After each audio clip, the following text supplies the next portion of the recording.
성도 여러분, 어떻게 한 주간 평안하셨습니까? 이번 주간은 또 날씨 얘기를 좀 한번 안 할 수가 없을 것 같습니다. 좀 따뜻하게 시작했지만 날씨가 좀 춥지 않습니까? 어제 날씨가 수온지가 많이 떨어지고 오늘도 날씨가 좀 추워진 것 같습니다. 우리 성도님들 옷차림을 보니까 이제 겨울이 이제 한 발짝 이제 다가오는 것을 느낍니다. 우리 그럼에도 불구하고 우리 그 가운데 속에서 우리가 하나님의 은혜 가운데 머물러서 우리가 영육간에 늘 평안하며 기쁨이 늘 넘치는 그러한 가정들이 다 되시기를 주님의 이름으로 먼저 축원을 드립니다.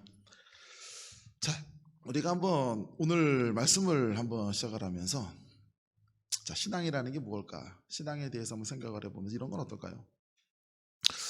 신앙은 어디서 시작을 하겠습니까? 라고 물어본다면 신앙은 주님과의 만남에서 시작을 하지요. 자, 우리가 한 사람에 대한 기억을 떠올리는 것은 처음에는 아무런 의미가 없는 사이지만 서로의 사람이 서로 만나서 이 만남이라고 하는 과정을 통해서 서로 우정이 싹트고 사랑이 싹트고 신뢰가 싹트죠. 그러면서 마음속에 그 사람의 모습이 자리를 잡아가는 것이 아니겠습니까? 어찌 보게 되면 신앙이라는 것도 한번 이야기를 해본다고 한다면 우리가 이 땅을 살아가면 이 세상을 살아가면서 하나님을 모르고 주님을 모르는 삶들을 우리 모두는 살아가지요. 저도 마찬가지지요. 우리 모두는 그렇게 살아갑니다. 그러는 과정 속에서 우리는 주님과의 만남이 이루어지기 시작하죠. 이러한 주님과의 만남을 통해서 우리는 바로 신앙생활이라는 걸 통해서 하면서 우리가 신앙이 쌓아가는 것이 아니겠습니까? 그 신앙을 한번 가만 또 생각을 해보게 되면 늘 뜨겁고 늘 하나님을 향한 열정과 충만한 은혜의 모습을 가졌으면 좋겠지만 그렇지만은 않지 않습니까? 때로 보게 되면 삶 가운데 속에서 우리의 신앙이 약해질 때도 있습니다. 어떨 때 보게 되면 아무것도 아닌 것 속에서 내 자신이 넘어지기도 하고 무너지기도 합니다. 그러면서 약해지는 모습을 보기도 하죠. 어디 또 그런가요? 그러나 때로는 하나님의 은혜 가운데 속에서 내 믿음이 성장되어져 가는 것을 또한 보지 않겠습니까? 우리 믿음의 모습을 한번 보게 된다면 누구나가 다 그렇듯이 처음에 갖게 되는 그 믿음의 모습은 대부분이 다 내 중심적인 신앙이 될 수밖에 없습니다. 내가 판단하고 내가 생각하고 때로는 내 믿음이라는 게 이 감정적에 치우쳐가지고 감정적인 믿음이 되어질 수밖에 없는 것이죠. 그러나 이 믿음들이 시간이 지나면서 하나님과의 은혜가 커지고 하나님 은혜 가운데 속에 머물러지게 되면서 나의 중심성이라고 말하는 것들이 점점 낮아지고 그것만큼 오히려 하나님의 은혜가 커가면서 믿음이 성장하는 것을 볼 수가 있습니다. 자, 오늘 말씀을 한번 잠깐 보게 되면 우리는 이제 오늘부터 몇 주 동안에 거쳐서 이제 주님의 만남에 대한 이야기를 한번 해볼 거인데 오늘 보게 되면 하나의 만남이 소개되어 있습니다. 자, 오늘의 만남 속에서 도대체 성경이 우리에게 말하고자 하는 게 무엇일까?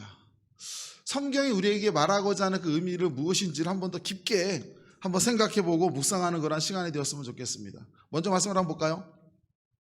요한복음 5장 1절 말씀을 보게 되면 이때의 절기를 알 수가 있습니다. 뭐라고 얘기하는 거 아니? 유대인의 명절이라고 이야기하고 있지요. 우리 지난주에 한번 들으셨을 겁니다. 이스라엘 백성들에게는 3번의 절기를 지키는 것이 바로 당연한 행동이었죠. 그 중에 하나가 무엇입니까? 6월절, 7.7절 수장절이었죠. 자, 이럴 때 명절을 맞이해서 이제 많은 사람들이 예루살렘을 찾게 됩니다. 그곳에 와서 성전에서 하나님께 제사를 지내기도 하고 예배를 드리죠. 이렇게 많은 사람들이 이스라엘의 예루살렘에 모이게 되었는데, 자, 오늘은 그 중에서 한 명소를 소개하고 있습니다. 바로 예루살렘의 랜드마크라고 말할 수 있는 바로 베데스다라고 하는 연못이에요. 자, 이 베데스라고 하는 것이 어떤 곳인고 하니, 자, 잠깐 이 연못에 대해 소개를 한번 드려보죠. 이곳은 구약시대부터 굉장히 예루살렘에서는 유명했던 그러한 명소였습니다. 그러다가 예수님이 탄생하시기 200년 전에 대제사장이었던 시몬이 그 연못을 점점 더 크게 확장해서 넓게 파고 더욱더 많은 화려한 행각들을 세워놓게 되지요. 거기서 멈추지 않고 이제 예수님 당시에는 헤롯 임금이 그 연못 주위에다가 화려한 행각들을 5개를 짓고 더 많은 사람들이 모일 수 있는 그러한 명소가 되었습니다. 자, 이러한 명소가 되다 보니까 많은 사람들이 모이지 않았겠습니까? 자, 성경학자들은 이야기할 때 이렇게 이야기를 합니다.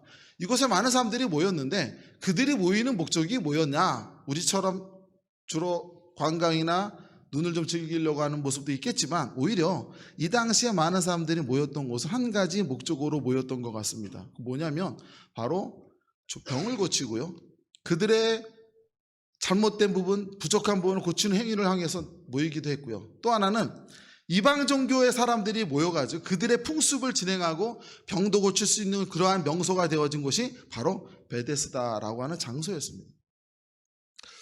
자, 오늘 성경은 베데스다라는 장소를 통해 가지고 우리에게 무엇인가를 말해주려고 하는 것 같습니다. 오늘 말씀에서도 보게 되면 요한복음 5장 3절에 보게 되면 그 안에 보면 많은 병자들이 있고 맹인이 있고 다리 저는 사람, 또 혈기 마른 사람 등 그야말로 온갖 군상의 병자들이 다 모여있다고 소개를 하고 있거든요. 자, 이제 말씀 속으로 한번 들어가 보죠.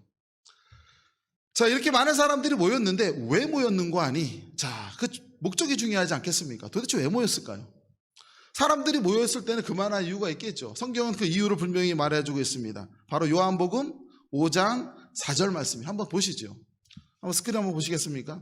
5장 4절 말씀을 보게 되면 사람들이 모인 목적이 나와 있어요. 그 목적이 무엇입니까? 이렇게 이해하죠. 이는 천사가 한번 보십시오. 뭐라고 얘기합니까? 가끔 못에 내려와서 물을 움직이게 하는데 움직인 다음에 뭐라 얘기합니까?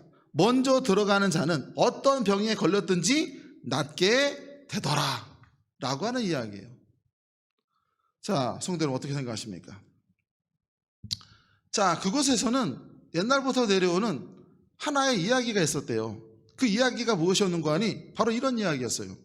천사가 내려와서 어느 날 물을 움직이게 하게 되면 그때 가장 먼저 들어간 사람이 어떤 병이 있든지 간에 다 치료가 되더라 라고 하는 이야기거든요. 한번 보시겠습니까, 성도 여러분? 근데 여기 보니까 조건이 너무 까다로워요. 어떤 조건이 나왔습니까? 첫 번째 뭐라 얘기합니까? 시간이 명확하지가 않아요. 뭐 언제 몇 년 몇 월 며칠 몇 시에 라고 정해진 것이 없이 뭐라 얘기합니까? 가끔 언제인지 알지 못하는 그 시간이 정이 있어요. 한마디로 말하면 무엇입니까? 불확실성이라는 겁니다. 알지 못하는 그 시간이 있는데 그거는 어느 누구도 알 수가 없어요. 그러한 불확실성이 있고 두 번째 뭐라 얘기합니까? 먼저 들어가는 사람이에요. 성도 여러분 한번 생각해 보시겠습니까? 거기에는 수많은 사람들 병자들이 모여 있어요. 다 모여 있는데 물이 동하기 시작합니다. 어떤 일이 벌어질까요? 한번 상상을 해보시면 어떻겠습니까? 아비규환이지 않겠습니까? 왜? 성경에서는 뭐라고 얘기하는 거 아니? 먼저 들어간 자만이 치료를 받을 수가 있다라고 이야기하거든요. 여기 5장 4절에서 분명하게 이야기하는 것은 무엇을 얘기하는 거 아니? 먼저 들어가는 사람, 엄청난 경쟁을 강조하고 있어요. 거기 이야기 속에 이야기하는 것은 바로 뭐냐면 언젠지 모르는 불확실성이 속에 붙잡혀 있고 더 나가서는 이제 철저한 경쟁만이 존재하는 그런 모습을 이야기하고 있거든요. 그 다음 마지막에 뭐라 얘기합니까? 어떤 병이든지 다 낫게 된다라고 하는 겁니다.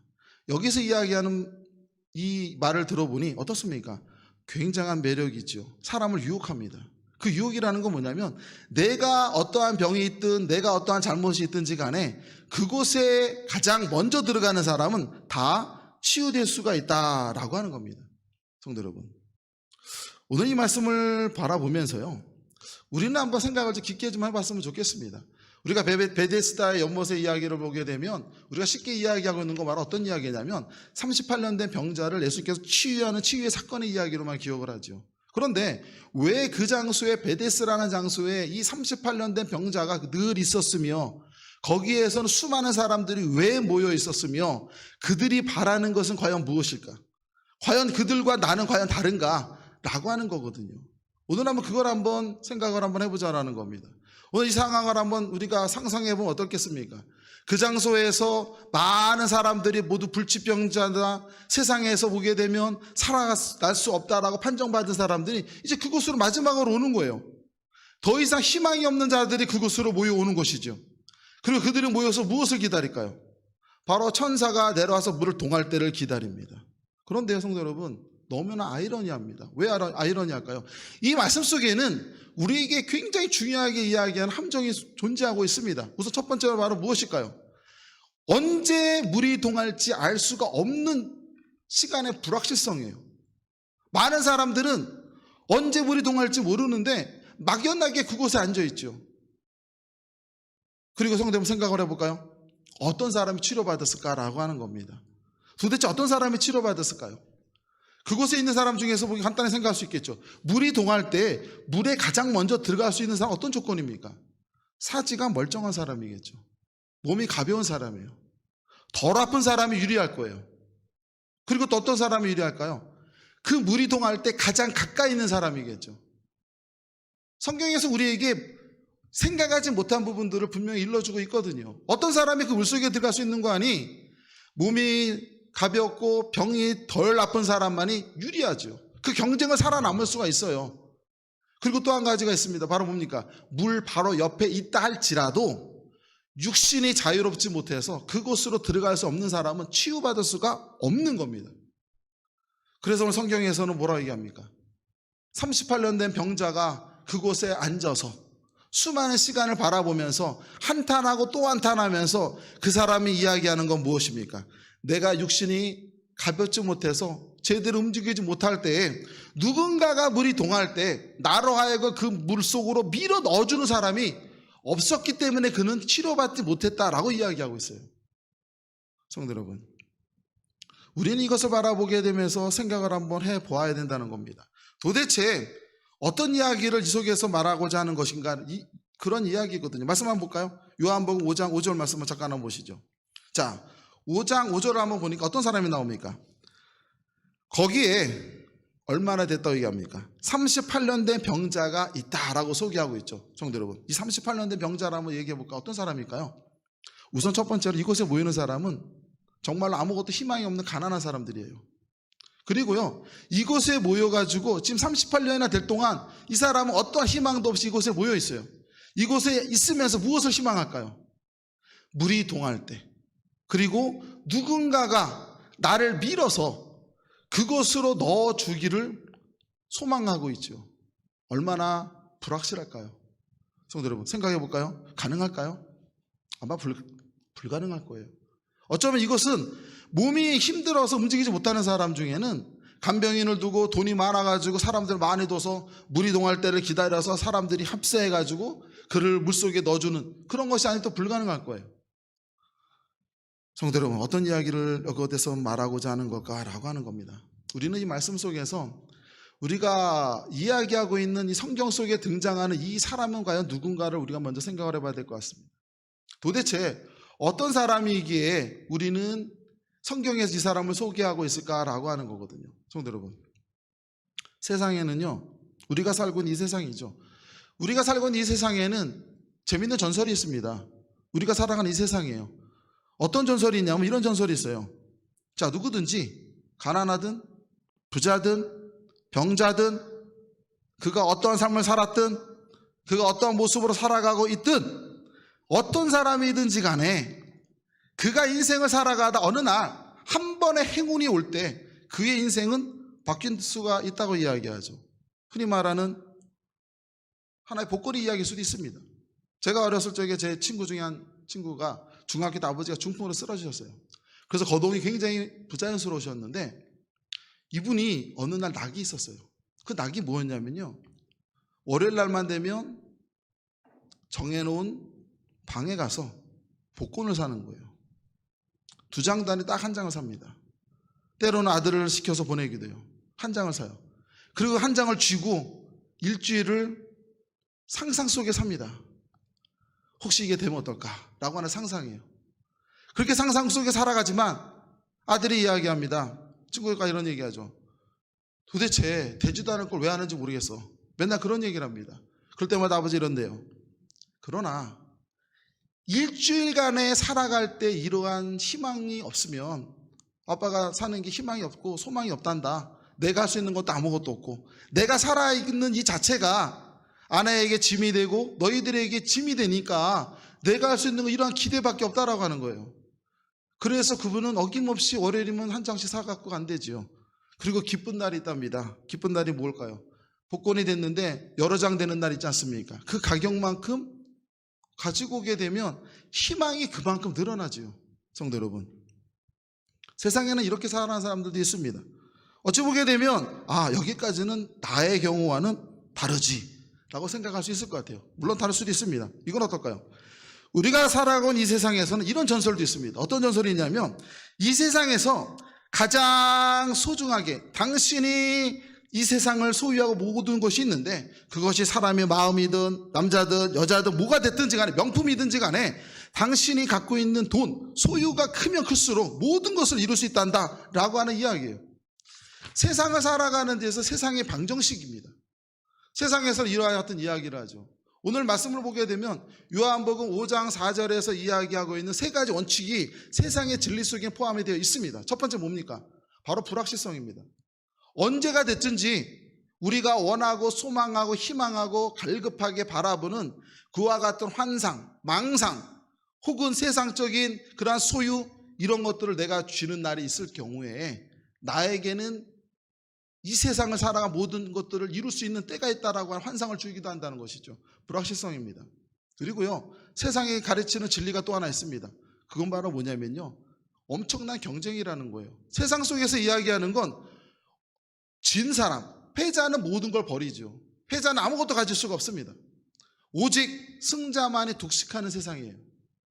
우리가 살아가는 이 세상의 진리는 바로 무엇인고 하니, 어떤 것을 추구하든지 간에 이긴 자가 다 갖는 것이고 진 자는 아무것도 소유할 수가 없는 세상이죠. 그것이 세상에서 말하는 진리입니다. 어쩌면 베데스다 연못 속에서 이야기하고 있는 하나의 전설과 같은 이야기라고 하는 것은 성경적이고 우리에게 전달해주는 그 말씀이 아니라는 겁니다. 그 속에서 이야기하는 건 바로 뭐냐면, 많은 사람들이 그 이야기를 듣고 환상과 상상 속에 빠져가지고 모든 이들이 모여 있는데, 그들이 희망하고 소망하는 것은 바로 무엇인고 하니, 자신이 저곳에 들어가서 치유받을 수 있다라고 하는 막연한 환상에 빠져서 평생을 그렇게 썩어간다라는 거예요. 우리 인생도 어떻다라는 겁니까? 세상을 살아갈 때 사람들마다 자신들이 품고 있는 환상이 누구나 있습니다. 이와 같은 환상이 자기를 좀먹을 때도 있죠. 내가 생각하고 내가 바라보는 목적이 있어요. 이 땅을 살아갈 때 어떤 사람은 내가 이 세상을 살아가는 소망이 있고, 또 망상, 붙드는 거짓된 모든 것들이 있죠. 사람들마다 있을 수 있다라는 거예요. 그런데 이것을 붙들어 가지고 살아가면서 그것이 전부인 양 착각할 수가 있다라는 것이죠. 오늘 38년 된 병자라는 사람은 38년 동안 그렇게 살아왔다라는 거예요. 성도 여러분, 성경에서 이야기하는 이와 같은 사람들 너무나 많이 나옵니다. 멀리 가지 않더라도 성경 속에, 출애굽기 속에 40년의 광야 생활 속에서 바라보았을 때 40년이라고 하는 광야의 생활을 하면서 하나님께서 보실 때 참된 믿음을 가진 자라고 칭찬할 만한 사람이 없었거든요. 그들은 모두가 다 무엇이었냐면, 하나님의 인도하심을 받았고 그 가운데 살아갔지만, 그들 어느 누구도 그 마음속에 자신이 갖고 있는 환상은 쥐고 있을지는 몰라도 하나님을 바라본 자는 없었다라는 거예요. 모두가 다 자기의 환상과 착각 속에서 세상을 살아간 것이죠. 그들은 그렇게 살아갔기에 가나안 땅에 들어가지 못한 자들이 다 되었던 것이 아니겠습니까? 바로 누구의 이야기입니까? 이 땅을 살아가고 있는 우리들의 이야기라는 겁니다. 우리가 이와 같이 세상을 살아가고 있다라는 거예요.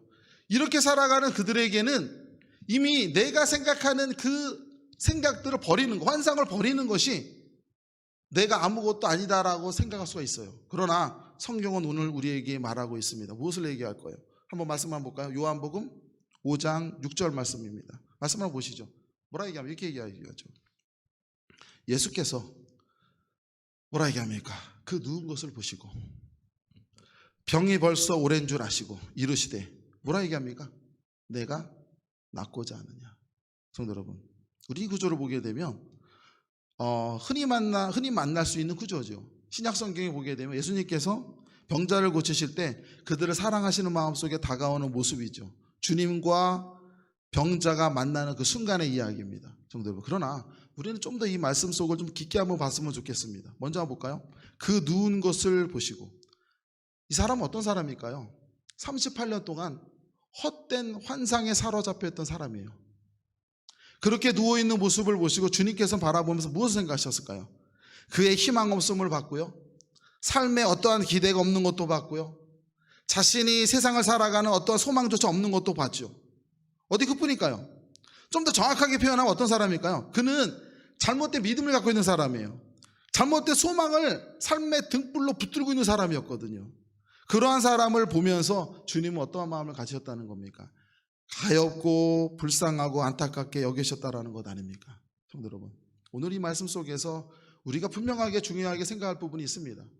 바로 무엇이냐면요, 하나님께서 우리에게 주시는 그 사랑은 어떠냐라고 하는 거거든요. 에베소서 1장 6절을 보게 되면 그 말씀을 소개하고 있습니다.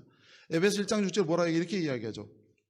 그가 사랑하는 자 안에서 우리에게 거저주시는 바 되었도다, 이런 말씀을 하는데 무슨 얘기냐면요, 진리는, 하나님의 은혜의 진리는 차별하지 않는다고 이야기하고 있죠. 성경에서 이야기하는 건 뭐냐면요, 차별하지 않는데요, 경쟁하지 않는다라는 거예요.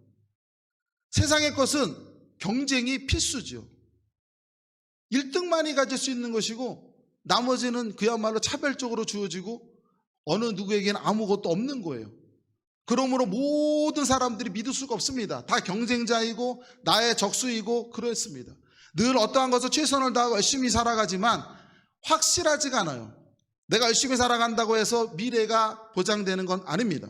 내가 잘하는 게 중요한 게 아니라 저 사람이 못해야 되는 거예요. 내가 아무리 열심히 하는데 내가 99점을 받으면 뭐합니까? 상대방이 100점 받으면 끝나는 세상이에요. 내가 50점을 받아도 내 경쟁자가 49점이면 내가 이겨요. 아이러니예요. 이게 세상이에요. 세상은 불확실합니다. 어느 누구든지 간에 자신이 바라보는 세상이 있습니다. 계획하고 준비하고 또 준비하지만 이렇게 하면 성공할 것 같고, 이렇게 하면 잘 될 것 같고, 이렇게 했더니 성공했다고 누가 말하고, 이렇게 했더니 잘 됐다라고 책에서 말하고, 사람들은 수많은 이야기들을 바라보면서 자기 개발을 하고 교훈을 딱 보고 책을 읽으면서 이 세상의 성공이 무엇인지 끊임없이 갈급해하죠. 모든 이들이 갈급해합니다. 그러나 성경에서 뭐라고 얘기합니까? 그것들은 다 모두가 다 불확실해요. 그야말로 언제 물이 동할지 모르는 거예요. 그리고 설령 물이 동하더라도 남이 못해야 돼요. 내 경쟁자가 못하지 않으면 내가 설 수가 없습니다. 이것이 바로 세상이라고 성경은 말하고 있지요. 세상은 다 그렇습니다. 아무리 물이 동하면 뭐합니까? 내가 아무리 절박하면 뭐합니까? 우리가 신앙생활할 때 함정이 바로 무엇인 줄 아십니까? 절박함이라는 거예요. 세상을 살아갈 때 사람들은 절박합니다. 절박하기 때문에 그들의 삶에서 최선을 다하지요. 믿는 자나 안 믿는 자나 똑같습니다. 안 믿는다고 인생이 절박하지 않은 인생은 없습니다. 어느 누구든지 간에 자기 신의 인생을 살아갈 때 최선을 다하고요, 목적을 놓고 가족을 사랑합니다. 그리스도인만 가족을 사랑하지 않지요. 세상 사람 중에서도 하나님 몰라도 가족을 사랑합니다. 사랑한 아내를 사랑하고 남편을 귀히 여기죠. 최선을 다합니다. 그들의 늘 불안함이 나타나는 이유는 무엇 때문일까요? 이 세상은 끊임없는 경쟁만을 강조하기 때문이죠. 모든 것을 버리는 세상이에요. 그러나 성경은 우리에게 말하는 게 무엇일까요? 하나님의 은혜는 우리 모두에게 거저 주는 바 되었느니라 라고 말씀하고 있거든요. 여기서 다르다는 겁니다.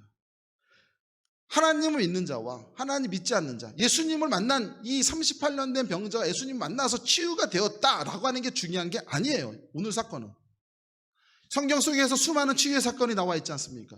오늘 사건을 바라보면서 이 사람은 병이 많이 들었는데 예수님을 만나는 날 치유돼서 그가 소원을 이뤘구나가 아니라는 거예요. 여기서 이야기하는 것은 바로 무엇인가 하니 그의 인생이 헛된 환상 속에 살아갔지만 그가 예수 그리스도를 만나는 그 장소에서 자신이 헛되게 산 것을 깨닫게 되었고 그에게 있어서 인생의 새로운 빛이 시작이 되었다라는 거예요. 우리는 늘 기억하고 있지 않습니까? 기적을 일으켜서 병을 낫는 것이 중요한 것이 아니라 병을 낫는 건 또 하나의 일이죠. 병이 다 치료됐다고 끝납니까? 38년 동안 배운 것도 없고 38년 동안 아무것도 해온 게 없어요. 배운 거라고 남한테 구걸하는 것밖에 없어요. 몸이 다 나와버리면요 자신이 스스로 해결해야 돼요. 어찌 보면 병자였을 때가 행복할 수도 있다는 거예요. 그렇기 때문에 병이 낫다라고 하는 것을 우리는 관점을 가져서는 안 된다는 거죠. 왜? 그건 우리의 생각이라는 거예요. 우리가 말짱하기 때문에 그도 우리와 같은 모습을 갖는 게 모든 것의 끝일 거다 생각하죠. 그렇지가 않죠. 인생이라는 게 뭡니까? 문을 하나 열기 시작하면 끝없이 문을 열어줄 수밖에 없는 거거든요. 어쩌면 이 병자는 차라리 일어나지 않는 게 희망이 없는 게 나을 수도 있다라는 거죠. 그러나 성경이 우리에게 말하는 것은 바로 무엇입니까? 주님께서 물어보지 않습니까? 내가 낫고자 하느냐? 저는 이 말씀을 들을 때마다 어떨 때는 소름이 돋습니다. 왜냐하면요, 도대체 이 말씀 속에 담겨진 의미를 이 병자들이 들으면서 어떤 생각을 할까? 너가 낫기를 원하느냐? 너가 앉은 병이 일어서기를 원하느냐? 너가 병이 있는데 그 병을 치료받기를 원하느냐? 그래서 남들처럼 똑같아지기를 원하느냐? 어쩜 무서운 얘기예요. 왜? 낫는다는 건 새로운 시작이에요. 낫는다는 건 새로운 시작이에요. 아이들이 부모 곁에 있었을 때 부모의 보호를 받고 부모의 사랑을 받을 때 간섭이라고 느끼죠. 그러나 부모에게서 떨어 나갈 때, 소위 말하는 자유로울 때 그들에게는 책임이라고 하는 무서운 그림자가 드려지지 않습니까? 무서운 거거든요. 여기서도 마찬가지죠. 주님께서 그에게 물어보시죠. 내가 낫고자 하느냐? 이 말씀 속에 담기는 의미가 무엇일까요? 지금까지 너가 붙들고 있는 이것이 헛된 것을 깨닫고 이제 새로운 인생을 시작하면서 너에게 다가오는 또 다른 사건들, 또 다른 실망과 절망과 그 속에서 너가 어떠한 것을 부여잡으면서 너의 인생을 살아갈 수가 있겠느냐라고 하는 이야기거든요. 오늘날 우리가 이 세상을 살아가다 보면요, 세상 속에서 들려오는 수많은 이야기가 있습니다. 이렇게 살면 바람직하고, 이렇게 살면 성공하며, 이렇게 할 때 우리 경쟁에서 이길 수 있고, 우리의 자녀들이 이러한 경쟁 사회에서 어떻게 할 때 성공할 수 있으며 잘 될 수 있다라고 하는 이야기가 수없이 나오죠. 그와 같은 전설 같은 이야기가 수없이 나온다는 거예요. 오늘 성경이 우리에게 이야기하는 것은 바로 무엇이냐면요, 세상에서 말하고 있는 이 진리들의 모습을 그대로 보여주고 있거든요. 그러면서 우리에게 던지는 질문이 하나 있습니다. 바로 무엇입니까? 우리는 어떻게 할 것인가? 라고 하는 질문이죠. 우리도 똑같이 세상을 살아가죠. 그리스도인들이 어려운 것이 바로 무엇이냐면요, 교회에 와서 혹은 말씀을 읽으면서 주님의 말씀 가운데 머물 때는 마음의 평안함이 있을 수 있습니다. 기쁨이 오지요. 때로는 기도하면서 하나님 내게 평안함을 주십니다. 자, 여기까지는 그래도 쉽습니다. 해볼만 할 것 같아요. 기도하는 동안에는 하나님께서 나와 함께 하시면 믿어져요. 기도하는 동안에는요, 하나님께서 몰랐던 것까지 가르쳐 주세요. 돌이켜보니 이게 은혜였고 이게 감사였고 이게 하나님 축복이었구나라는 걸 깨닫게 해요. 그래서 기도하는 동안에는 감사의 눈물이 나와요. 그런데요, 우리는 천국에 살지 않거든요. 우리는 어디에 살면 이 땅에 살아요. 아멘하고 일어났을 때 하루의 삶을 살아가고 생활을 시작했을 때 우리가 부딪히는 건 바로 뭐냐면 세상의 여건과 세상의 환경과 세상의 진리죠. 그 속에 부딪혀가면서 세상에서 말하고 있는 것들과 우리는 싸워가면서 그 속에서 참다운 것이 무엇인지를 우리에게 끊임없이 질문하고 살아갈 수밖에 없는 거거든요. 그것이 바로 그리스도인이에요. 그리스도인은요, 하나님을 믿으면서 살아가는 것이다. 너무 쉬운 이야기예요. 그러나 기도하는 동안에, 교회 안에서 찬양 드리는 동안에, 말씀을 듣는 동안에, 같이 모여서 주님의 이야기를 즐겁게 나누는 동안에 이거는 가능하죠. 그러나 지금 내 자녀가 남들보다 못하고, 내 가정이 다른 가정과 비교해 봤을 때 모자른 것 같고, 우리가 뭔가가 편안함이 있는 것이 위기 속에 있다고 한다면 어느 누구도 하나님을 믿는다고 하면서 평안함을 누리는 건 쉽지가 않다는 겁니다. 우리도 세상 속에 살아가기 때문이죠. 저도 이렇게 말씀을 드리지만 저도 마찬가지입니다. 저 역시 마찬가지예요. 똑같습니다. 우리는 사람이기 때문에 똑같아요. 벗어날 수가 없죠, 현실에서. 그때 주님께서 우리에게 말씀하시죠. 도대체 너희가 원하는 것이 무엇이냐? 너가 낳기를 원하느냐? 우리에게 중요한 것이 무엇이냐라고 질문하는 거예요. 이때 38년 된 병자 속에는 주님을 만나는 사건이 나타납니다. 그가 환상 속에 살았지만 그가 주님을 만나면서 그가 치유되는 것이 중요한 것이 아니고 새로운 삶을 깨닫게 되고 새로운 삶에 대한 가치를 그가 알게 되었다는 것이죠. 그것은 바로 무엇입니까? 바로 만남의 사건이에요. 오늘도 우리는 마찬가지입니다. 주님에 대한 만남 우리는 다 갖고 있습니다. 작든 크든, 크다고 대단하고 작다고 소외될 건 아니라는 것이죠. 어떠한 모양이든지 간에 우리는 주님에 대한 만남을 가지고 있습니다. 그 만남이 있기 때문에 오늘 우리는 교회 나와서 예배를 드리고 하나님께 찬양 드리고 하나님께 감사할 수가 있는 것이죠. 왜? 그 만남이 우리를 지금까지 이끌었기 때문이거든요. 그 만남은 우리에게 하나님께 기억을 주시죠. 어떠한 기억일까요? 그 만남을 통해서 주님께서 우리에게 주신 또 다른 은혜라는 겁니다. 성경에서 이야기한 것처럼 하나님께서 주시는 은혜는 바로 조건이 있어요. 진리에는 반드시 조건이 있죠. 모든 사람에게 열렸지만 모든 사람이 다 수용하는 게 아니에요. 그러면 하나님께서 우리를 선택한 것이 아니라 내가 하나님을 택한 게 되는 거잖아요. 진리는 모든 사람에게 열렸는데 조건이 바로 뭐냐면 사랑하는 자 아니라고 표현되어 있거든요. 하나님께서 사랑하는 자여야 된다는 거예요. 우리가 하나님을 사랑하는 게 중요한 것이 아니라 내가 하나님을 아는 게 중요한 것이 아니라 하나님께서 우리를 사랑해야 된다라는 거거든요. 모든 사람들은 예수님을 압니다. 사탄도 알고요. 세상 사람도 알고요. 우리 다 알죠. 그러나 하나님 우리를 아는 게 중요하듯이 오늘 말씀 속에서도 뭐라 얘기합니까? 사랑하는 예수 그리스도를 믿는 자 안에서 우리에게 모든 것을 거저주신 은혜다라고 성경은 분명하게 이야기하고 있거든요. 이것이 바로 우리가 예수님을 만남으로써 얻어지는 하나님의 놀라운 은혜의 축복이라는 겁니다. 세상 가운데 속에 살아가면서 우리는 철저한 경쟁 속에 살아가죠.